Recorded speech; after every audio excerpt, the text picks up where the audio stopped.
Breaking news this morning in the dangerous conflict between nuclear-armed India and Pakistan.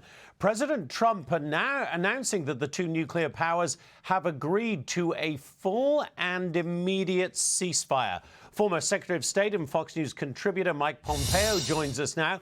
Secretary, the U.S. is trying to broker ceasefires around the world right now between Israel and Hamas, of course, between Russia and Ukraine. It is difficult work, but there seems to be a breakthrough here with India and Pakistan, at least, notwithstanding reports we've been getting in the last hour that there has been some sort of missile activity in the Indian city of Jammu. But the Pakistani Prime Minister, Shehbaz Sharif, just saying now, we thank President Trump for his leadership. So this is good news, it would seem, on the face of it at least.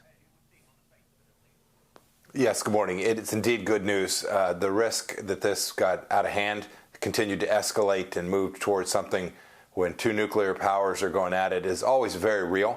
And so the fact that there's been this announcement of a ceasefire is important.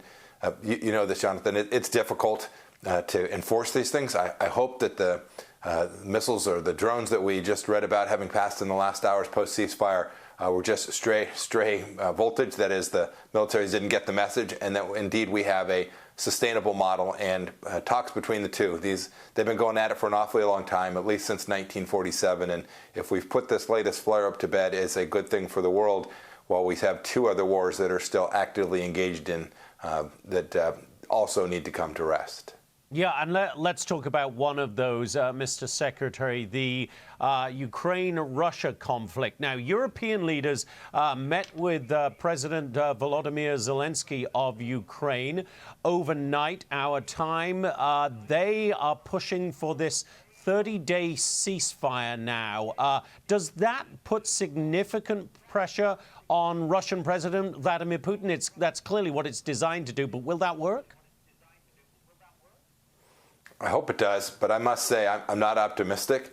I have not seen any evidence that Vladimir Putin has any intention to let this go, to say I've done my damage to my own country included, and find peace. I've seen no evidence that he is looking for an exit ramp or a peaceful exit.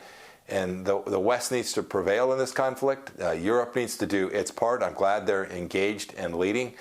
But in the end, there's going to have to be pressure applied against Vladimir Putin to convince him that the cost of continuing this conflict far exceeds its benefits. I think it does, but he doesn't see it that way.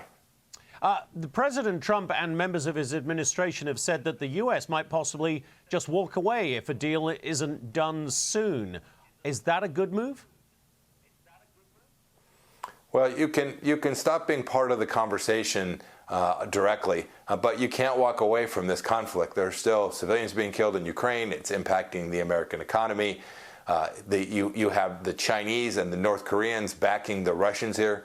This is a global geopolitical challenge, and one that the United States has a deep interest in, not sending our soldiers, sailors, airmen, and Marines, but in bringing peace on terms that demonstrate that the West is resolved and that we're not going to let Vladimir Putin or any dictator steal land through aggression.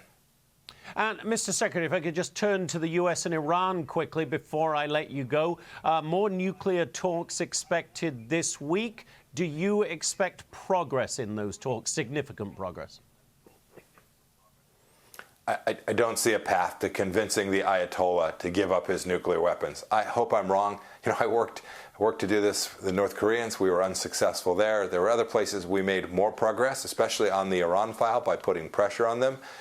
But to think for a moment that you can allow the Iranians to enrich or allow them to continue to build their missile program or give them money and wealth through sanctions relief, and they're going to behave like a normal nation and not still threaten to assassinate our president and to kill more Americans, I think that's not likely to happen. I think it's a bit foolish to expect it to happen. And so I'm fine with the conversations and the negotiations. But the way to stop war is through strength and power and determination. It's the only thing the Ayatollah understands.